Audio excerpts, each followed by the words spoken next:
This is my analysis on The Raven by Edgar Allan Poe. My thesis for this is that the speaker is dealing with immense amounts of grief that contribute to his descent into madness. My first supporting point is the speaker's behavior. At the beginning of the poem, the speaker is isolating himself in his books, trying to forget memories of Lenore he doesn't want to remember. He is grieving, and his way of coping with that is isolating himself. The second behavior we have is him talking about Nepenthe, which is a medication to relieve pain. He wants to take this medication so he can forget about Lenore and stop feeling all this pain and grief from losing her. And a quote from the poem is, "Quaff, oh quaff this kind Nepenthe and forget this lost Lenore." That is showing us that he wants to forget about his memories because they're too painful to think about.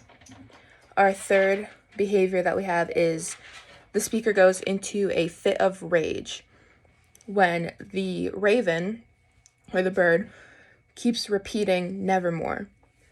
Nevermore can represent a couple of different things, but to me, nevermore represents how he is never going to forget Lenore, and the raven is kind of shoving it in his face.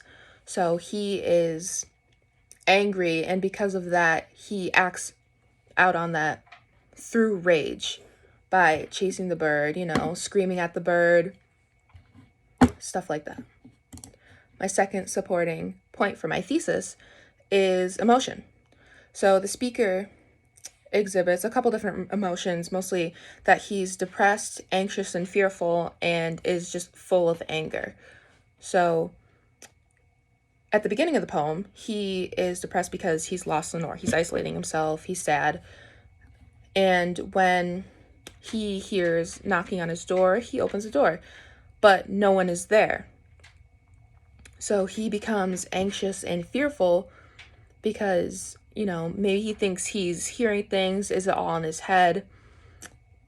And the speaker whispers Lenore into the darkness, which brings the question, is this all in his head? Because Lenore cannot answer back. So why would he say her name, expecting a response coming from the darkness when she is no longer with him?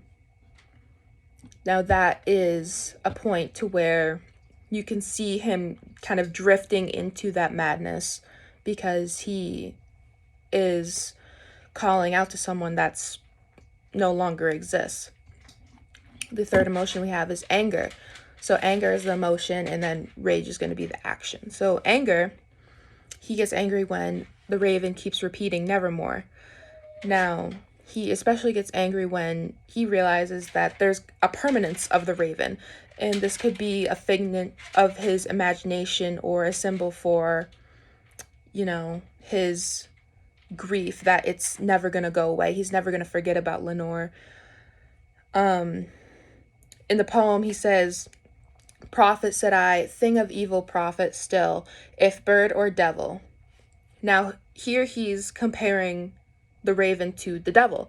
He thinks that he sent the raven here to cause him pain and suffering and even more grief, and to make sure that he never forgets about Lenore. So he's always going to be in pain, always going to remember how sad he is without Lenore, and that makes him angry. He wants to forget Lenore, and the raven is telling him, no, you're never going to forget about it.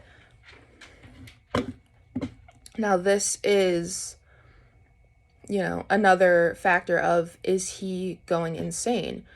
Because if the raven is permanent, that could mean that it is all in his head. Because why would an actual bird stay there forever? So my third supporting point is the changes he exhibits throughout the poem. He goes through instant mood changes. He has a lot of emotional instability from the inability to cope with his grief. So at the beginning, he's depressed, and then he moves into fear and anxiety, and then he's intrigued by the raven, but then he goes back to sad, and then he's angry, and then he's rageful. he constantly is triggered by little things that just set him off and quickly changes his mood. And that instability is a sign that, he may be losing his mind. He might be, really struggling within to cope with his emotions and be able to regulate his mood changes. And that is another reason why he is descending into madness or insanity, because of the grief that he is going through. So, to recap the thesis, the speaker is dealing with immense amounts of grief that contribute to his descent into madness. And my supporting points are his behavior. He has the isolation, nepenthe, and he goes into a fit of rage. The second supporting point is emotion. He's depressed, anxious, fearful. He's angry. And that is, especially anxious and fearful, like I said, that is going to mean too, is this all in his head if he's calling out to something that's not there? My third supporting point is the changes that he goes through. The instant mood changes, the instability, and the constant struggle to regulate his emotions. So he's quickly changing it, almost as if he has multiple different personalities, to where he is, calm but still sad, and then quickly goes into that fit of rage. But those are my 3 supporting points for my thesis.